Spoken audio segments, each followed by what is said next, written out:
All right. So we're talking about frameworks and ways to think about how you produce content on your website. The reason I put these frameworks in place is because I know for my own self, my own journey, producing content is not that easy. Because you don't know what to write, you don't know how do you connect this to people, why do you write it, and I'm the teacher, right? I'm the guy who does the workshops, and so if I'm having a hard time, I think other people will too, right? So there's this framework that makes it really easy to produce content. Since I understand X, therefore, I do Y.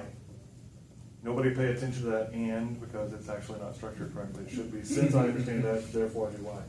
So since I understand my customers want to learn to dance, therefore I'm going to produce content about dancing. That's kind of general. Since I understand my customers want to teach their kids how to salsa dance, I'm going to produce content about salsa dancing. That's still kind of general. Since I understand that my customers want to teach their 7-year-old kids how to salsa dance, like let's say, for sake of argument, that your kids, your customer base has a dramatic shift in what they demand from age 6 to age 7. That there's some kind of break that happens there, and all of a sudden they all want salsa.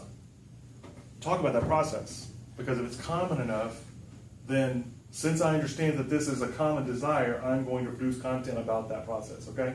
That's what I mean. It helps guide you in your content marketing process, okay?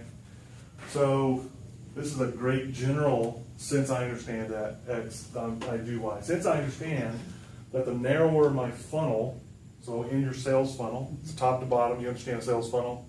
Anybody not understand this? It's okay not to understand it. I just want to make sure. Okay, so you know how, if you're old enough like me, you've put oil in a car with a funnel, okay? So you understand how a funnel works. It takes a wide point and brings it to a narrow point. So a sales funnel is called that because you take people from greeting down to close, okay? So I'm taking them greeting, rapport building, and investigation. At each step of this process, some people are going to bail out of the process. Greeting, yeah, that wasn't really what I wanted. 80% of the people are going to bail at that point. Go down to rapport building and investigation. A lot of people are going to go, yes, that still sounds what I want. So I'm going to keep going on this process. Some of those people, probably 80% of the people left there, are going to go, no, that's not what I want. Then you go down to specific dance classes. That's a presentation. Mom, you told me what you wanted. You presented what you wanted to me. I told you about us. Here's a possible solution for you, this salsa dance class for 7-year-olds. Yes, that's what I want. That's what I was looking for. Being now they're going down the funnel, it gets really narrower at this point. So as you go down the funnel, you need more specific information, not less. This is another giant mistake that even salespeople make. They'll get people down the funnel, and because they fear the close, they will go to a really general information piece in the middle.